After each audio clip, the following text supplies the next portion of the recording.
The War of Words. A war that matters. The war of words and ideas is perhaps more important than actual wars with bombs and bullets. This war can start actual wars, prolong them, or end them. Most importantly, it can even prevent them before a single person is killed. Because many voices in mainstream media, independent media, and social media are spreading harmful ideas and negatively influencing minds, more of the right voices are needed.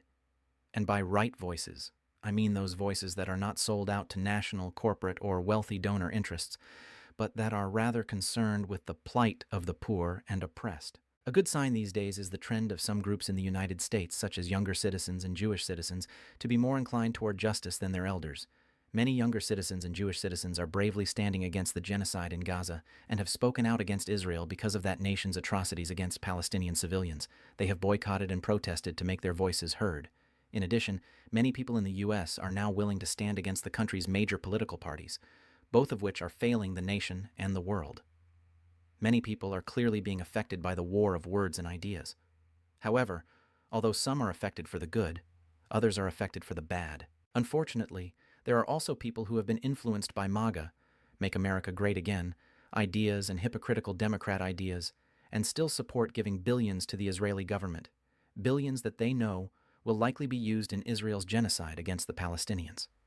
So, the war of words continues, and people are being tugged one way or the other. And where they finally land in their ideas matters because, as we know, ideas can lead to actions, sometimes deadly actions, even genocidal actions. Therefore, even though there are many voices out there, we still need even more to counteract the negative voices of inequality, white supremacy, ultranationalism, oppression, barbarity, etc., as the war of words goes on.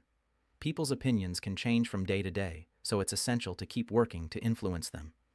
If we rest and let the enemies of justice and equality control the narrative, the minds that are produced and the actions that flow from them could lead to tragedy. This is a war that we, who support justice and equality, cannot afford to lose. We cannot afford to let malignant voices overcome good and peaceful voices for harmony in the world.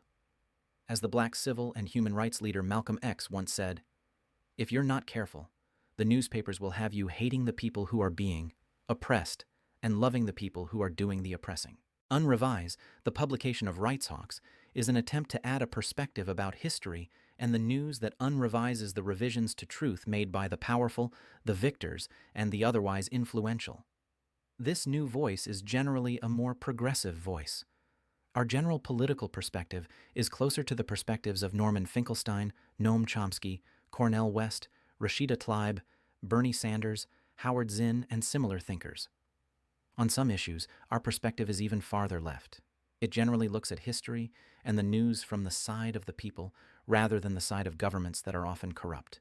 To support this voice, we are asking like-minded people to help fund us, if you are able. Please help keep this new digital publication alive so that we can overcome some of the voices of division and harm in the world.